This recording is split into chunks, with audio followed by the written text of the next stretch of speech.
আসসালামু আলাইকুম রহমতুল্লাহ বরকাতুহু। আলোচনা করছি পিত্ত পাথর বা গল স্টোন সম্পর্কে।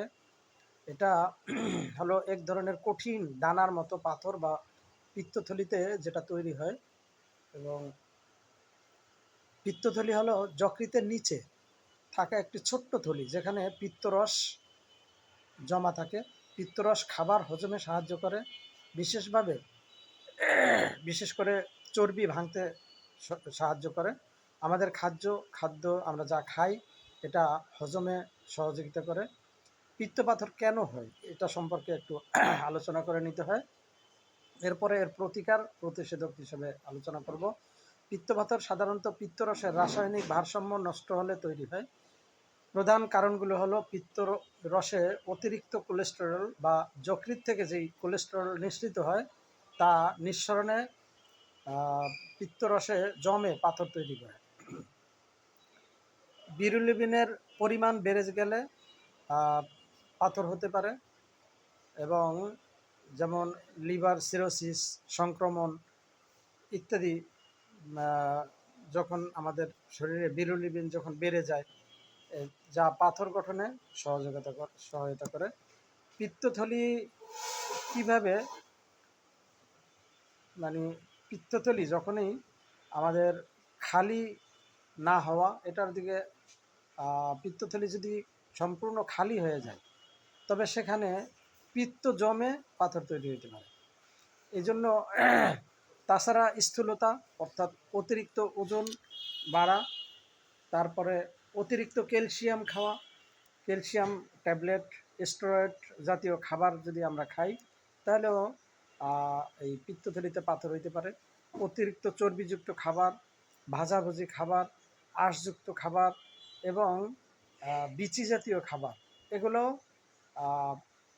পিত্তপাথরের কারণ হতে পারে। এছাড়া হরমোনজনিত কারণেও পিত্ত পাথরি হইতে পারে।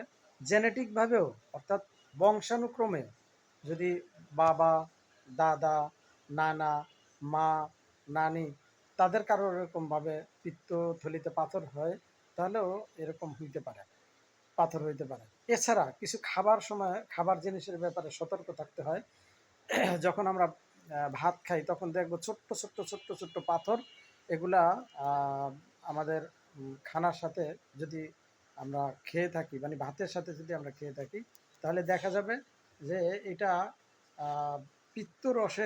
পিত্তথলিতে গিয়ে আস্তে আস্তে এটা ওখানে জায়গা করে নেয় এবং একটা সময় অনেক বড় হয়। এই পিত্ত পাথর কখনো কখনো একটা হতে পারে, এবং যখন এটা বড় হয় তখন 7-8টা হতে পারে। আবার কখনো কখনো যখন এটা ছোট হয় তখন আমরা এটাকে মাল্টিপল বলি, অর্থাৎ অনেকগুলা, যেখানে শত শত হইতে পারে বা হাজার হাজার হতে পারে, বালুকণার মতো ছোট্ট ছোট্ট। এইটার আমরা যখন হয় তখন আমরা কিভাবে বুঝবো যে আমার পাথর হয়েছে? দেখা যাবে যে ডান পাশের পেটের উপরিভাগে ব্যথা হয়, এবং ডান হাতের গোড়ালির পিছন দিকে ব্যথা হইতে পারে।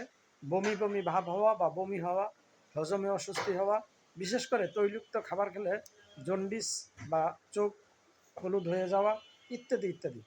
এটার জন্য অ্যালোপ্যাথিক অন্য কোনো পদ্ধতিতে বলা হয় যে এটা অপারেশন ছাড়া এর কোনো অপসারণের কোনো উপায় নাই। কিন্তু সেই ক্ষেত্রে হোমিওপ্যাথি অত্যন্ত সফলতার সাথে, অত্যন্ত বিশ্বস্ততার সাথে এটা ঔষধের মাধ্যমে অপসারণ করা সম্ভব। আমরা এই জাতীয় উপসর্গগুলো যখন দেখব অথবা পরীক্ষা করলে অর্থাৎ আল্ট্রাসাউন্ড করলে আমরা দেখি যে সেখানে কয়টা পাথর হয়েছে, পাথরের সাইজ কত বড়। তো সেই ক্ষেত্রে যেটা আমি করি সেটা হচ্ছে যে পাথরের সাইজ যদি বড় হয় তাহলে একটু সময় নেই, কারণ পাথরটা ভাঙতে সময় লাগে।